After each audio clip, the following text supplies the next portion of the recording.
sa bahay. Ito na yung aming dirty kitchen. Kung saan sila ni Mama doon naman papasok yung entrance nila sa bago nilang bahay. Pero lumipat na sila guys.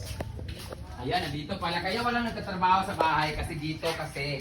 So, alam mo sayang talaga kung nabili ko sana yung lupa namin. Dalawa yung nabili kong lupa magkabilaan. Kung nabili ko yan bago ko nung pagawa ng bahay, sana yung pwesto ng bahay namin maganda. Hindi maganda yung pwesto namin bahay sa likod kaya ganun. So, ito yung terrace namin. Ito yung pool namin. Bago tayo pumasok ng bahay guys. Ito yung bahay ng kapatid ko. Yan, ilagay nila ano kasi mainit dito. Dito sila naliligo. Sensya na kayo bakit ganyan ang ilo tubig namin kasi hindi po yan siya sa deep well kinuha sa gripo. Kinuha po yun siya sa kanay na batis. Kasi nga batis gali kanang kanal yan na. Gamay nga suba ba dito sa ilan ni Adahar. So ayan yung bahay ni Karidaan ni Limbo. O yan sugain niya sa gawas! Ayan yung bahay na ni Limbo. Katas yan siya lahat ng sugal guys. Sa mga nagsabi nga kaya daw ako nagkabahay kasi dahil sa sugal. Hindi po yan galing sa sugal. Hard-earned money ko po yan from vlogging to movie, mga teleserye, mga project ko, mga racket ko sa Japan. Ito mga lupa na to yung compound namin niya at mga ginagawa kong bahay sa mga kapatid ko. Galing yan sa pagtatrabaho ko, hindi sa sugal. Yung sa sugal ko is yung natubos ko lang yung alahas ko. But anyway, yan yung bahay ng kapatid ko sa Bimbo. Yan. Ito naman yung bahay ng ate ko. Nagbibenta ko sila ng mga ukay-ukay. Yung mga pre-owned na mga sandami. Yan yung bahay ng ate ko. Bahay naman ng lola ko. Dito naman may antique kami dito. Yan dito. Ito yung binibenta namin na bahay guys. Maganda pag binenta namin itong bahay guys kasi meron na pong antique na kasama. Hi! Nagpilang antique karon. Mura na kag-antique na eh. Si nanay kasi 208 years old na po siya. Pila mo na eh? Pila mo na 200? Oh? Ano, binta niya, 208 years. 208 years old. Ano ba na eh? Yan yung bahay namin. As you can see, lumiwanag na dito, oh. Kasi wala na siyang puno ng kahoy. Dati may puno ng kahoy. Kaso, nasisira na yung mga ugat-ugat. Kaya din sa pool talaga, lesson learned talaga, yung African talisay, bawal siya sa mga gilid ng bahay. Kasi sisirain talaga yung mga ugat-ugat. Ay, masisirain yung mga semento ng mga ugat niya. Kaya sa pool, tatanggalin ko yung doon kasi nung lumaki yung kahoy namin dito, grabe guys, sinira niya yung ano. So, tinanggal na yung kahoy namin dito. So, minute siya. So, dito na lang tayo papasok. Yan yung tangke namin ng tubig. So, kaya wala tayong...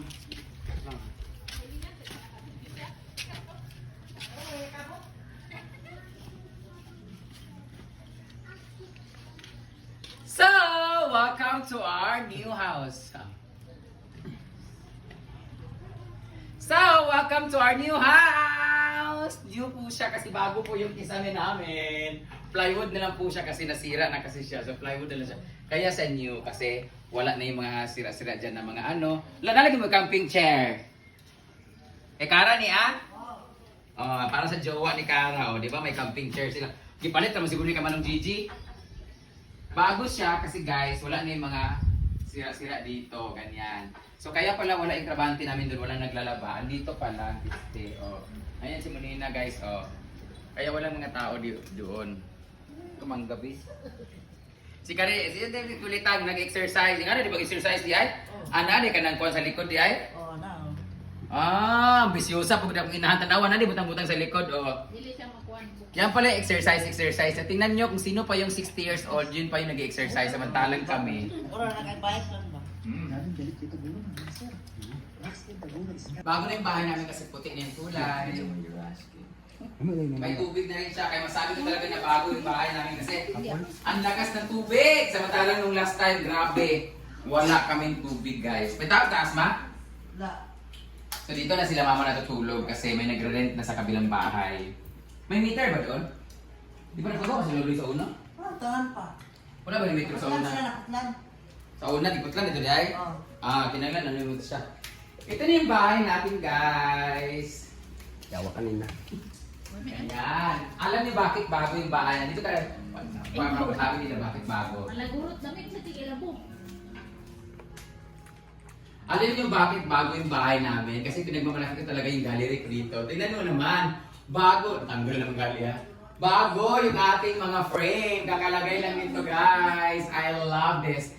This is my favorite place in my house kasi every time na aakyat ako ng hagdanan, pag ganun ko talaga. Makikita ko na kaagad yung mga achievements ko. Ito yung mga pinaghirapan ko talaga na, ay, kaya ako nagsumikap talaga at saka pag makikita mo talaga yung mga fruit of labor mo talaga ito. Yan, saka ito yung mga appreciation, mga paint na binigay sa akin kasi gumagawa sa akin, binibigay na sa akin. Ito yung mga memories ko during my Big Brother, lahat, everything, ganyan. Yung mga gift ko ng mga bags. Ang sabi ng mga ilaw-ilaw. Yun yung mga bags ko, mga bigay sa akin ng mga followers, bigay ng mga nagmamahal sa akin. Dito rin yung mga exes ko, ganyan. Tapos, yan. Mga chandelier na yan, mga bigay yan dito guys. Wala na rin bago lamisa nila Muna yung ignore, nakahimo to dito isa. Yan guys, bago na nga dito guys kasi may bago sila lamisa dito. Bagong gawa to ma? Dati guys, tambay kami dito. Bago man yung tabla, yung lamisa. Amo na ne be? Hoy, amo na ne! Ating gunanan ba? Ay, buta na to dito sa pikas nga kuan. Ipakuha niya. Ilalagay ko to sa waiting area kasi walang lamesa doon, di ba? Sa waiting area. Dito kami tambay lagi dito. Alam niyo for the record, parang 3 months na ako nakatira dito sa bahay simula nung nagawa tong bahay na to. 3 months na ako nakatira din. Lumipat na kami doon sa kabilang bahay. Kasi natapos to August, September, October, November, December. January, ay 5 months din pala nakatira ako dito. Tapos lumipat na ako kasi January, February natapos na yung farmhouse namin. So doon ako tumira. So dito hindi na masyadong, hindi ko na siya masyadong natirahan. So, ay! Naka na dito. Tao. So this is, may tao ba dito? Pwede tao rin sa kwarto ma? Ito yung mga room dito guys. Wala natutulog dito pero ngayon natutulog na yung kapatid ko, ganyan. Minsan naman yung mga kapatid ko lahat. Kapatid ko sa kay daddy, kay mama, ganyan. Ayan, dito naman sila, ganyan. Ito isang park dito. Siguro si Carla dito. Ay, dito. Si Carla ba dito?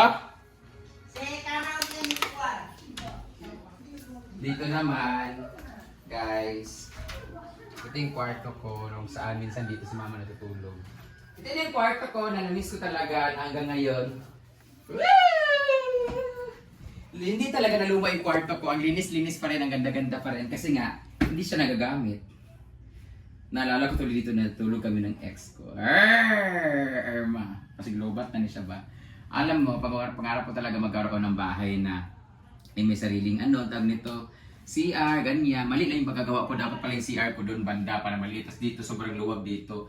So humaba yung ko dito. Humaba yung CR ko dito. Ayun yung CR. Ayun yung pala. Ayan. Ito yung CR ko. Ito yung ganyan-ganyan. Yung mga towel and everything.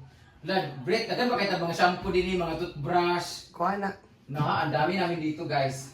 Sa bahay, nag-agawan kami. Ayan no. Oh, dami pa natin mga soap dito ng mga O, dalaan na. Ayan no. Nag-aaway kami doon sa bahay kasi wala kami mga sabon. Ayan. Dadalhin na lang natin to doon. Dry oil, moisture, nourishing body wash. O, di ba body wash? Yung mga toothpaste dito. Tira lang tayo dito ng shampoo. Meron pang shampoo. Minsan na kasi ako umuwi dito guys. Dadalhin ko na lang to doon sa bahay. Ay sa kabila kasi mga animal. Inuubos na Britney yung mga gamit ko. Tapos, dito naman tayo. What I love about this place is my room. Ay, dapat to ganyan. Pag ganyan mo, sububong ka agad. Itong bahay na to yung nabili ko. Ang sarap yan, pag-iba, tapos ganyan. Tanggalin na yun dyan. Tapos, gawing antag nito, garden ba? I mean, The parking area, like that. Yan. Gusto kong tanggalin yan dyan. Gusto ko ipag-iba talaga to. Tapos, pagkag-iba niyan, gagawin niya siyang dyan yung may parang may mali. Pickleball court. Pwede mo gawing pickleball dito? Ang lawak kasi nito guys. Ito, pag tinanggal ko dito yung bahay, malilinis yan dyan, tatanggalin yan dyan.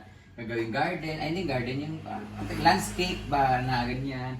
Tapos maliit din na gusto kong gawin yun kaso na sisirain ko itong bahay. Ang ganda pa naman, kasi ganoon ako dito, ganyan. Tapos may mga harana sa akin dyan sa gate. Ay, Hoy. Tapos, alam niyo guys, kasi syempre, minsan walang tubig yung CR namin. Pag natatai ako, dito ko na lang nilalagay gamit sa Renola. Isa sa maganda naman dito sa bahay, baliktad na talaga. Dapat ito doon. Kasi dito nga yung face namin. So, ayan o. Pag lumabas ka dito, ganyan, bubong rin ka agad. Dapat ito yung bahay namin dito. Pag ganyan, dapat so. Do, meron naman siya. Ito. Pag ganun sana yung bahay namin. Kaso nung nabili ko nga yung lupa, yung bahay namin, ganito, ganyan lang. Ito, hindi pa sa akin to eh. Kung nabili ko to siya, sana ito yung front namin. Ito yung pagpasok, then dyan yung mga kwarto. Baliktad, dito yung veranda sana. Yung doon sana banda, ito sana yung dito. Para mag ganun, ganyan. Pwede ba ito ibaliktad? Yung pagising ko sana, baliktad na yung bahay namin. Iba pa rin baliktad dito, maob pala. So yan, ganyan. So ito na yung itsura ng bahay namin. Yung pwede makikita ko, yung bundok. Ayan guys, so siguro naman ay nakita nila yung ibang part ng bahay namin before. So kaya lang siya naging bago lang talaga kasi nga may mga changes, pati yung color nagbago talaga. At times, maano ko na rin siya, in time, mawala na rin to, papalitan ko na rin tong dilaw na to. Pero wag muna, ini-enjoy ko muna kasi ang mahal ng pintura na to. So that would go for today's video sa aking short house tour guys. Ayan, sana nag-enjoy kayo sa video na ito. And next time, ay pupunta naman tayo doon sa hinaguan na bahay. But for now, kakain muna kami ng lugaw kasi nag-aantay yung opening nila ni Buen ngayon sa kanilang new business. So pupunta na kami ng school kasi doon lang sa tapat ang kanilang store. So thank you so much for watching. Kung inabot mo tong video na to hanggang dito sa dulo, please comment down kung ano yung gusto nyo pang makita. So thank you so much for watching. Bye bye!